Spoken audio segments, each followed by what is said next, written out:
Hi, today we are going to be talking about conservation of linear momentum.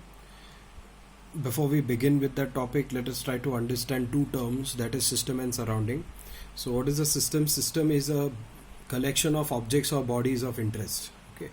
So if you are going to be discussing the physics of two bodies, so those two bodies become the system, and everything outside of those two bodies become your surrounding. Okay. So everything around the system is what we call as surrounding. When we talk about forces in this picture of system and surrounding, there will be two types of forces which will be there.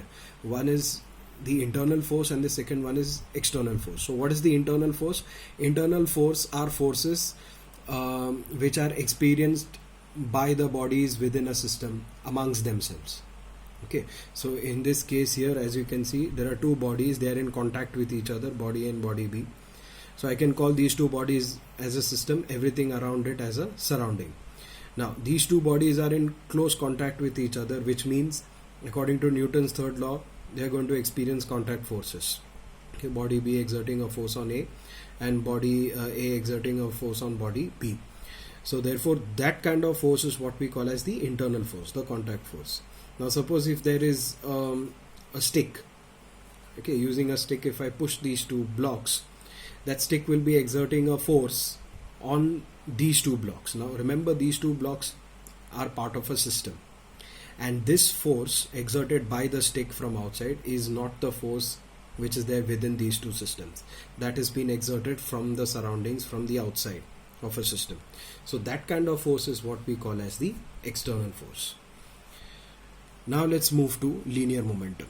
Okay, now let's talk about conservation of linear momentum. So what does conservation of linear momentum actually mean? In simple English terms, it means that in a system, if there are no external forces acting on a system, then the overall momentum within the system of all the bodies will remain constant.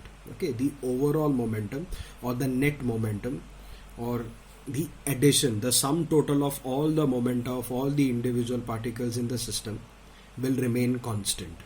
Okay, no matter how much ever time you wait for these bodies to evolve. Okay, so let's look at the mathematical perspective of it. So you have two bodies A and B.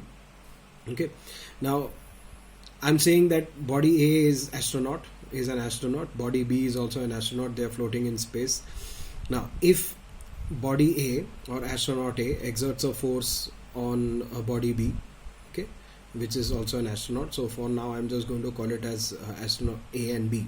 Okay, so body A will exert a force on body B, which we call as FAB. Okay, how do you read this? Force exerted by body A on body B. Okay, that is going to be towards the right, and if an equal amount of force is exerted by body B on A, which is FBA, force exerted by body B on body A, then these two astronauts, they will move apart from each other. Okay, now there's, remember, equal and opposite force is exerted by both the astronauts on each other. Okay, so body A exerts a force FAB, body B exerts a force FBA. Okay, in opposite directions but equal in magnitude. So due to that force, there will be a change in momentum. Remember, second law, Newton's second law says that a change in momenta is caused if there is an force acting on a body. So there is a force acting on body B due to A, so it's going to push the body this side and vice versa on this side also.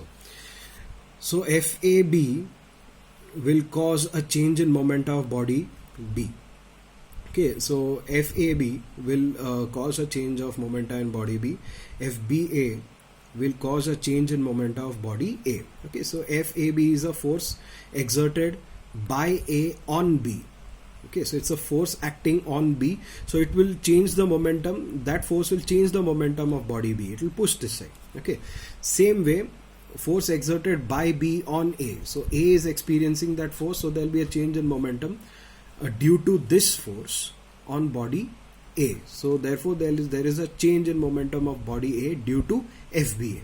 Okay, so I hope this picture is clear to you. Now remember, their magnitudes are same but their directions are opposite, so this expression can be written. Okay, this expression can be written, FAB is equal to minus FBA.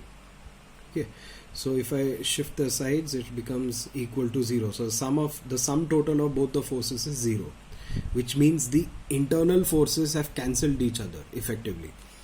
Now what I'll do is I'll just simply substitute here dp b by dt plus dp a by dt equal to 0.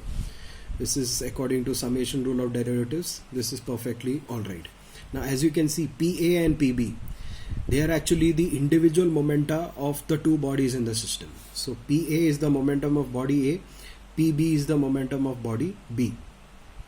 Now this sum total of the momenta of the individual bodies in a system can be represented as a net momentum of the system. Okay, so the net momentum P net can be written as the sum total of the individual momenta of the particles in a system. So right now I have two bodies. Okay, body A has got a linear momentum of PA, body B has got a linear momentum of PB. The sum total of their momenta will give us the net momentum of the system. Okay, the net momentum of the system. So P net is the net momentum of the system. So this P net is what I'm going to write here. So I'm just avoiding this net for now. So I hope it is clear that it's a capital P that I'll use here. Now let's look at this expression. This derivative is 0. Derivative of the momentum is 0. It simply means that momentum is constant. Okay, so the net momentum of the system is constant. So from our simple calculus, we already know if I take a derivative of a constant, it is going to be 0. So this is like you're going the other way around. Since the derivative is 0, that means the quantity is supposed to be constant.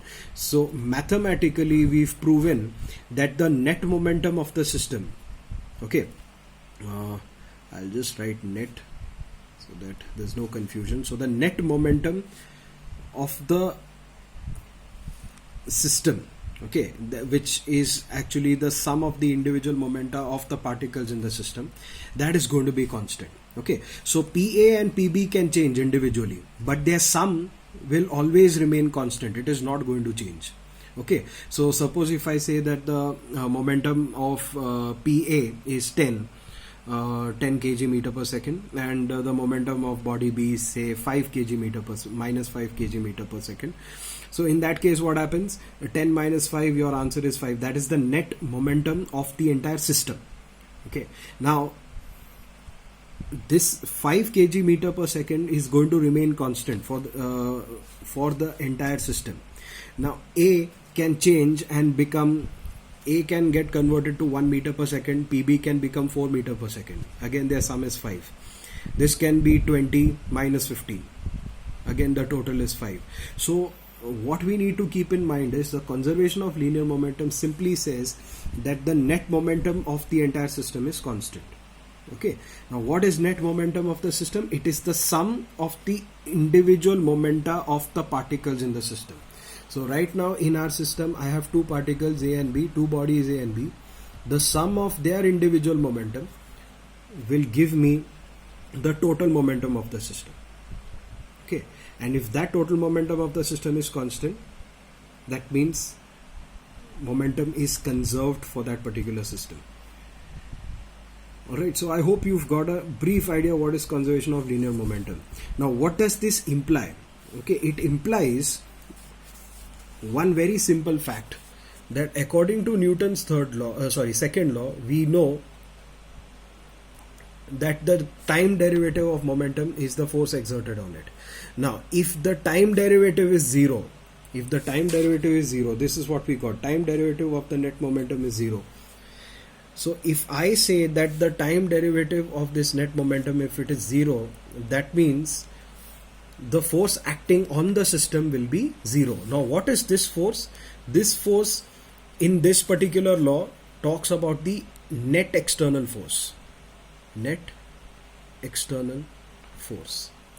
So this F bar here represents the net external force. Okay. Now we've just now derived that dP bar by dt is zero. The net momentum of the system is zero.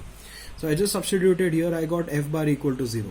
So it implies that there is no external force acting on the system. So let us just finally write down the conservation of linear momentum statement. It simply says that if the net external force acting on a system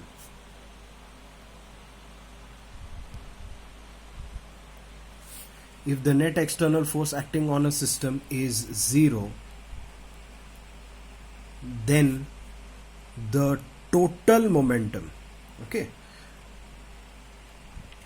total momentum, which is again net momentum of the system, is conserved. Conserved meaning it is constant, it is not going to change. If there is an external force acting, then it is definitely going to change, then the linear momentum is not conserved. So in our case here we have our two astronaut buddies. So if the thrusters in their vac suit, if they propel it, that means there is an external force acting on the system.